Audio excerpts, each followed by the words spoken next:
রাত গভীর হলে শহর ঘুমায়, কিন্তু তেলিয়ামুড়ার শান্তিনগর এলাকায় সেই রাত ঘুম নিয়ে আসেনি, বরং নিয়ে এসেছে চরম উত্তেজনা, আতঙ্ক আর অনিশ্চয়তা।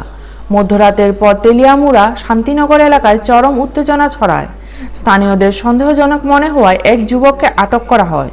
আটক যুবক ইন্দ্রজিৎ দাসের দাবি, তিনি তার নাবালিকা প্রেমিকার সঙ্গে দেখা করতেই ওই এলাকায় এসেছিলেন। তবে এলাকাবাসীর অভিযোগ, একটি বাড়ির আশেপাশে ঘোরাফেরা করতে দেখে সন্দেহ জাগে এবং পালানোর চেষ্টা করলে তাকে চোর সন্দেহে ধরে ফেলে আমজনতা। প্রত্যক্ষদর্শীদের মতে ওই সময় তার সঙ্গে আরও এক যুবক মনোজ দাস ছিল, যিনি ধাওয়া খেয়ে পাশের জঙ্গলে পালিয়ে যায়। পরিস্থিতি উত্তপ্ত হলে ইন্দ্রজিৎ দাস গণপিটুনির শিকার হন বলে অভিযোগ। পরে তেলিয়ামুড়া থানার পুলিশ ঘটনাস্থলে পৌঁছে তাকে উদ্ধার করে হেফাজতে নেয়। উল্লেখ্য, একই রাতে তেলিয়ামুড়া মহকুমা হাসপাতাল সংলগ্ন দুটি দোকানে দুঃসাহসিক চুরিকাণ্ড ঘটে। নগদ অর্থ ও সামগ্রীর পাশাপাশি 4টি গ্যাস সিলিন্ডার চুরি যায়।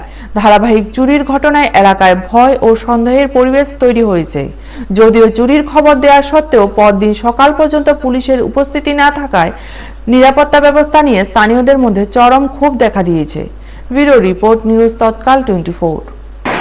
আমি সকালবেলা যখন দোকানে আইছি, দোকান খুললে সেটা এই সামনের মাল দিয়ে বার করছি। বার করার পরে ওই এখানে একটা ডিব্বা আছে, ডিব্বাটা ফাঁক আছে, দেখছি আমি যে ডিব্বাটা নাই। তারপরে তো মনে করছি যে রাত্রেবেলা মাল গুছাইছে, ডিব্বাটা বোধহয় সামনে রাখছে। ভিতরে ঢুকছি, ঢোকার পরে এই ডিব্বায় নাই, উফই নেই। এরপরে আমি বুঝি না সিলিন্ডারটা ওই চুলাটা ধরাই চা করতাম। তারপর চুলার সামনে গেছি কথা দেখি সিলিন্ডার নাই। তারপর দেখি মাল আস্তে আস্তে নাই, এই নেবলা টেবলা যা আসলো দোকানের মাল। তারপরে দিয়েছিলাম ওই লাইটারের বক্স রেডি।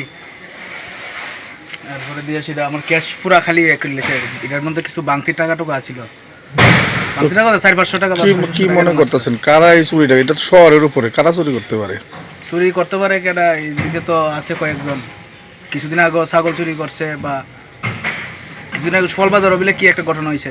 কয়দিন পরে পরে চুরি হয়, কিতা কয়দিন পুলিশে পাহারাটা দেয় না এদিকে? না, এদিকে পুলিশ টুলিশ হয় না। আগে আইতো তখন হসপিটালে হইতে, আগে পুলিশ পাহারা দিত, এখন আর দেয় না।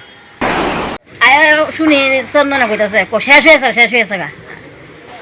কোয়ার আবার সুজনটা করে চুরি হয়েছে।